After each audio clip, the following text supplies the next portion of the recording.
تمہاری اس رولنگ اشرافیہ کی اوقات نہیں ہے کہ آپ کے مفاد میں کسی ملک سے کوئی معاہدہ کر سکے، یہ کہہ کے گئے ہیں وہ۔ مجھے بھی بات ختم کرنے دینا۔ ایران کا اس وقت جو وزیر ہے وہ وہاں موجود ہے، ان کے ساتھ دوبارہ ڈیل کرنے کے لیے سستے تیل کے لیے، اور وہ انڈین روپی میں خریدیں گے۔ یہ نالائق نااہل آپ کی اشرافیہ اور این بلاک ساری کی ساری یہ آپ کے مفاد میں کیا مسئلہ ہے؟ روس کو ایک ٹیلی فون کرو، وہ مارکیٹ میں بیٹھے ہوئے ہیں، ہٹی کھلی ہوئی ہے، وہ معاہدہ کر لو۔ معاہدے کے لیے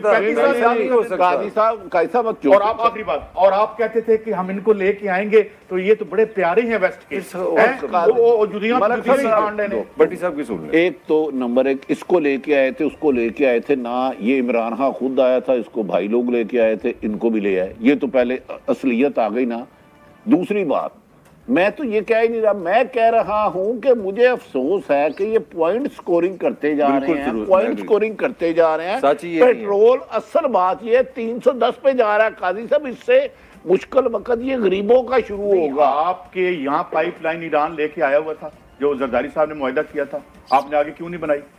انڈیا جا کے معاہدے کر رہے ہیں۔ بٹی صاحب یہ مشکل وقت نہیں، یہ عذاب ہے، خدا کی قسم یہ عذاب ہے۔ ایک عام آدمی کو سامنے رکھیں، اللہ تعالیٰ نے آپ کو پوزیشن دی ہے، مجھے بتائیں یہ 300 روپے پہ پاکستانی زندہ رہے گا؟ بس اس کا جواب ہے۔ دوسرا انہوں نے کیا کہا جو آپ نے 330 کہہ رہے ہیں کہ آپ روس سے لوگ ہیں کہ آپ کے پاس 900 آپ کے پاس ریزرو رہ گیا، آپ کے پاس پیسہ نہیں ہے، اب لوگ کہاں سے خریدو گے کہاں سے؟ یہی تو میں کہہ رہا ہوں کہ اس کا مطلب ہے سری لنکا بنانے کی بنیاد کافی عرصے سے ڈل گئی ہے۔ صاحب ٹھیک آپ کہتے ہیں سری لنکا کی بنیاد، مگر بات یہ ہے کہ جب ریاست کو آپ بھکاری بنا دیں اور خود آپ اربوں ڈالر پر بیٹھ کے حکمرانی کر رہے ہوں تو پھر ایسی دنیا بنتی ہے۔ تو جو انڈیا کے والے سے ہم بتا رہے ہیں کہ انڈیا اس وقت کوشش کر رہا ہے سستا تیل لینے کی، مارے تو ایک انداز ہے نا خان صاحب کا، ایویں بیان دے دینا انڈیا اس پہ کام کر رہا ہے، ذرا تھوڑی ڈیٹیل دیں ہمیں وہ کیا سچویشن ہے۔ حالانکہ آئی ایم ایف اور جو ویسٹ ہے وہ تو ایران پہلے بہت اس کی فرکشن آف آئل ادھر سے آتا تھا،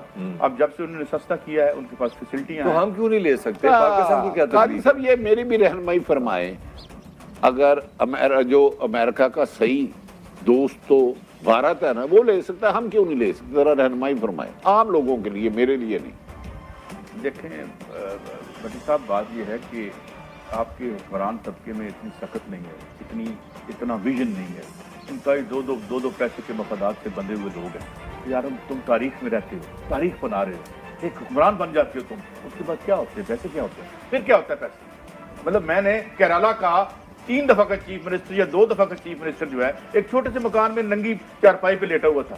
مطلب یہ ہے نا یہ سوچ اور فکر، جب آپ اس کریانہ سوچ کو لے آتے ہیں سیاست میں تو پھر سیاست۔ قائد صاحب ایک بات بتاؤں آپ کو، آپ کے سرکاری اداروں کا یہ حال ہے کہ چیف الیکشن کمیشن آیا جو اس وقت نون لیگ کا کوئی میرا خیال ہے پرسنل سیکرٹری ہے یا کیا ہے، اس نے اپنے بھائی کے لیے سرگودے میں ساری کر دی۔ یار اس ملک کو لوٹنے آئے ہو کہ بنانے آئے؟ ابھی آپ کا کیا خیال ہے کہ آج یہ امریکہ چلے جائیں گے اور وہاں اگر ان کو بائیڈن مل جاتا ہے تو پھر یہ ساری اینٹی امریکنزم ختم ہو جائے گی نا، جیسے ڈونلڈ ٹرمپ کے ساتھ ختم ہو گئی تھی۔ یہاں تو پرابلم بنا ہوا ہے ان کی طرف سے، وہ کہتے ہیں یہ کیا بندہ آپ لے آئے ہیں، یہ کس قسم کی باتیں کر رہا ہے، یہی تو آپ پاکستان کا ڈونلڈ ٹرمپ نکلا ہے، کوئی وہاں بات نہیں، اس کی اسی لیے کوئی جواب نہیں آیا۔ اب یہ کہتے ہیں کہ جی وہ تو اس وقت کی بات تھی، تو ہم تو تیل لینے جا رہے تھے، اس کا پتہ چل گیا کہ جو رشین آئل ہے جو انڈیا لیتا ہے یا جارڈن لیتا ہے، وہاں جو ریفائنریز ہیں وہ بات سامنے آ گئی ہے نا کہ ہم اس لیے نہیں لیتے رشین آئل کہ ان کا جو آئل کی ریفائنری الگ ہوتی ہے، وہ یورال آئل ہے، اس کے اندر بہت مختلف کانٹینٹ ہے اس کو کلین کرنے کے لیے، اور وہ اسی لیے سستا بھی ہے، اس کے لیے الگ ایک ریفائنری چاہیے ہوتی ہے جو انڈیا میں بنائی ہوئی ہے 1956